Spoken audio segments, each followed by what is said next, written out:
আপনারা জানেন এই ফ্যাসিস্ট খুনি হাসিনা সরকারের এখনো অনেক প্রেতাত্মা রাষ্ট্রযন্ত্রের অনেক বড় বড় জায়গা রয়েছে। আমরা এমন কিছু করব না, এমন কিছু হতে দিব না যেন আমাদের চূড়ান্ত বিজয়ের দ্বার প্রান্তে এসে আবার যেন কেউ পিঠে ছুরিকাঘাত না করে। আমাদের কথা হলো, আমরা পার্টি থেকে আমাদের মাইকিং এর রেকর্ড করে দিয়েছি, আমাদের পার্টির স্পষ্ট আহ্বান, আমরা সেই রেকর্ডিং গুলা প্রতিটা ওয়ার্ডে, ইউনিয়নে, উপজেলায় আমরা প্রতিনিয়ত এগুলা বাঁচতে থাকবে এবং আমাদেরকে সজাগ থাকতে হবে। বিশেষ করে হিন্দু কমিউনিটি যারা রয়েছে, আমাদের সেই সমস্ত ভাই বোনদেরকে, আমাদের যারা বৌদ্ধ রয়েছে, খ্রিস্টান রয়েছে, বিশেষ করে যাদেরকে আমরা সংখ্যালঘিষ্ঠ বলি, যাদেরকে মাইনরিটি গ্রুপ বলি, তাদেরকে আমাদের বুক আগলে রেখে তাদেরকে নিরাপত্তা দিতে হবে। কারণ আপনারা জানেন আওয়ামী লীগের এটা একটা অনেক বড় অস্ত্র ছিল। তারা কিছুদিন পর পর আমাদের এই হিন্দু ভাইদের উপর অত্যাচার, নিপীড়ন, নির্যাতন করে আর ভারতকে বোঝানোর চেষ্টা করে এগুলো বিএনপি জামাতের কাজ।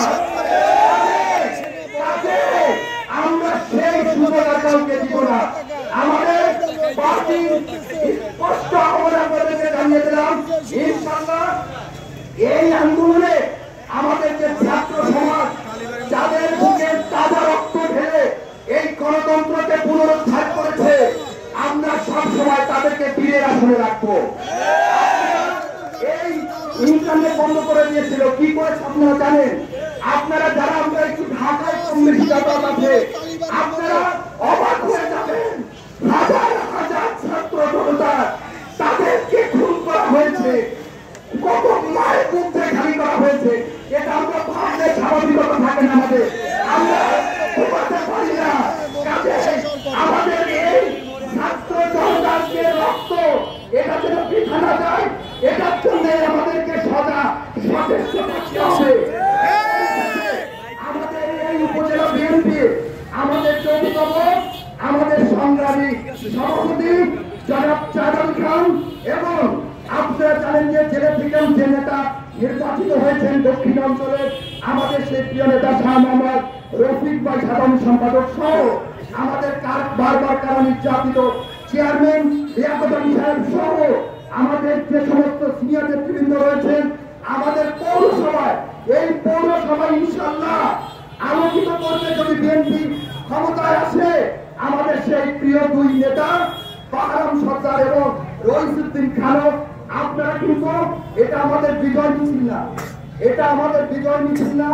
আমাদের হয়তো আরো 2 দিন 4 দিন পার্টি যতক্ষণ ইনস্ট্রাকশন না দেয় ততক্ষণ আমাদের মাঠে অবস্থান করতে হবে, ষড়যন্ত্র থেকে সাবধান থাকতে হবে। আমরা চূড়ান্ত বিজয় নিয়ে ঘরে ফিরব। তার আগে কোনো আমরা বিজয় মিছিল করবো না, কোনো আতঙ্কবাদী করবো না, আমরা রং মাখামাখি করবো না। এটা কিন্তু আমাদের ভাইদের রক্তের সাথে তাহলে বেইমানি করা হবে। কারণ চূড়ান্ত ফসল ভয় না ওঠা পর্যন্ত এইটা কোনোভাবে আমরা করবো না। পরিশেষে আপনারা প্রতিদিন একটা নির্দিষ্ট জায়গায় জমায়েত হয়ে আপনারা এই 15 বছরের দুঃশাসন আপনারা নিজেরা বলবেন, অন্যরা শুনবে, অন্যরা বলবে, নিজেরা শুনবে। এইভাবে আপনারা দিনের একটা বিরাট অংশ আপনারা মাঠে অবস্থান করবেন। এটা হলো আমাদের দলের স্পষ্ট ঘোষণা। পরিশেষে আমি আপনাদের সবাইকে